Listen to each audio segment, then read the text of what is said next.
আসসালামু আলাইকুম বন্ধুরা, কেমন আছেন সবাই? আশা করছি ভালো আছেন। আজকে আমি যাচ্ছি আমাদের ঘাটাইলের একটি সুন্দর গ্রামে। এই গ্রামটির নাম হচ্ছে গারট্ট। তো এই গ্রামের আশেপাশে কিন্তু ধান ক্ষেত প্রচুর, আর এখানেই কিন্তু আমার একটু জমি রয়েছে, যে জমিতে আমি কিছু গাছ লাগিয়েছি। তো আপনাদের আমাদের ঘাটাইলের গ্রামের প্রাকৃতিক সৌন্দর্য দেখাতে দেখাতে চলে যাব আমার জমিতে। সেখানে গিয়ে আমার জমির কিছু গাছে পানি দিব। তো বন্ধুরা, আমার গ্রামের ধান ক্ষেত কিন্তু অনেক সুন্দর, দেখতে পাচ্ছেন দুই সাইডে। তো এই হচ্ছে আমার ছোট ভাই, ও আর আমি আজকে মিলে চলে আসলাম আমার গাছগুলোতে পানি দেওয়ার জন্য। এই হচ্ছে আমাদের গ্রামের সৌন্দর্য, দেখুন। তো অলরেডি চলে আসলাম আমার জমিতে। তো এখানে আমি কিছু গাছ লাগিয়েছি, অনেকগুলো, প্রায় 10-15টার মতো গাছ লাগিয়েছি। আর এগুলো কিন্তু পরিচর্যা না করলে কিন্তু এগুলো মরে যাবে। তো 2-1 দিন বা প্রতিদিন এসেই আমি ট্রাই করি পানি দেওয়ার জন্য। তো আজকে আমি পানি দিচ্ছি। এটা হচ্ছে একটা লিচু গাছ। মূলত এই গাছটি আমি অনলাইন থেকে কিনেছি 200 টাকা দিয়ে। এটা হচ্ছে চায়না 3 লিচু গাছ। তো লাগিয়েছি, দেখা যাক, আল্লাহ ভরসা। আল্লাহর রহমতে যদি গাছটি টিকে যায় তাহলে ইনশাল্লাহ আগামীবার এটার ফল খাবো। যাই হোক, গাছে পানি দিচ্ছি। আমি কিন্তু অনেকগুলো গাছই লাগিয়েছি। তো এর মধ্যে করলা গাছ রয়েছে, তারপরে মিষ্টি লাউ রয়েছে।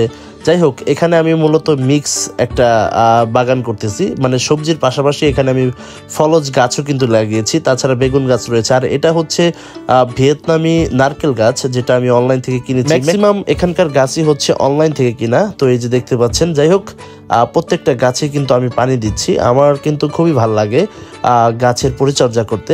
তো আমি আসলে নতুন, আমি কিন্তু জানি না কিভাবে গাছের পরিচর্যা করব। তো যারা যারা জানেন তারা অবশ্যই কিন্তু আমাকে কমেন্ট করবেন যে কোন সার প্রয়োগ করতে হবে। এটি হচ্ছে একটা আমড়া গাছ, দেখতে পাচ্ছেন। এই আমড়া গাছটিও কিন্তু আমি লাগিয়েছি। আর সামনে হচ্ছে হাড়িভাঙ্গা একটা আম গাছ।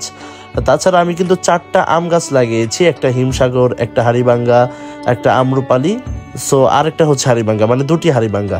তো যাই হোক, আমি প্রত্যেকটা গাছে কিন্তু পানি দিচ্ছি। আর আমার আব্বু কিছু শাকসবজি বুনবে, যার কারণে মাটিগুলো ঝুরঝুরে করে রাখছে। যাই হোক, আমি কিন্তু পানি দিচ্ছি আমার আম গাছগুলোতে এবং অন্যান্য গাছগুলোতে কিন্তু আমি পানি দিচ্ছি। আমার কিন্তু খুবই ভালো লাগতেছে। একটা জিনিস মনে রাখা ভালো, সেটা হচ্ছে গাছ কখনো বেইমানি করে না।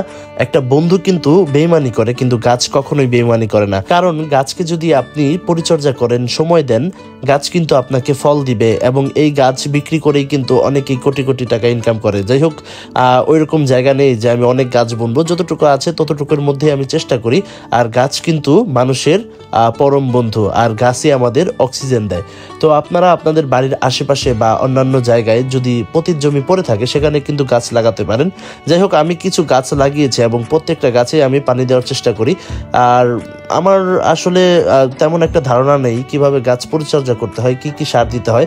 অবশ্যই কিন্তু আমাকে কমেন্ট করে জানাবেন। আর হ্যাঁ, যারা প্রবাস থেকে আবার ভিডিও দেখেন তাদেরকে অসংখ্য ধন্যবাদ জানাই। তারা হচ্ছে রেমিটেন্স যোদ্ধা, আর তারা কিন্তু গ্রামকে মিস করে। আমাদের টাঙ্গাইলের গ্রাম কিন্তু অনেক সুন্দর, দেখতে পাচ্ছেন। এই হচ্ছে আমার গ্রাম, আর গ্রামের পরিবেশে কিন্তু আমার থাকতে খুবই ভালো লাগে। আমি কিন্তু শহর ছেড়ে গ্রামে চলে এসেছি মানসিক শান্তির জন্য, কারণ শহর আমার কাছে ভাল লাগে না, আর শহরের কোলাহল আমার কাছে ভাল লাগে না। গ্রামীণ পরিবেশে, গ্রামীণ আবহাওয়ার মধ্যে মানে খুবই একটা ভালো লাগা কাজ করে, যেটা আমি আপনাদের বলে বোঝাইতে পারবো না। দেখতে পাচ্ছেন, আমি কিন্তু গ্রামের ছেলে।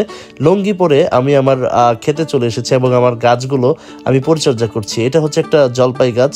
তো আমি এখানে অনেকগুলো গাছই লাগিয়েছি। আপনাদের কাছে গাছগুলো কেমন লেগেছে অবশ্যই কমেন্ট করে জানাবেন। এই হচ্ছে একটা পেয়ারা গাছ, গোল্ডেন আর্ট জাতের।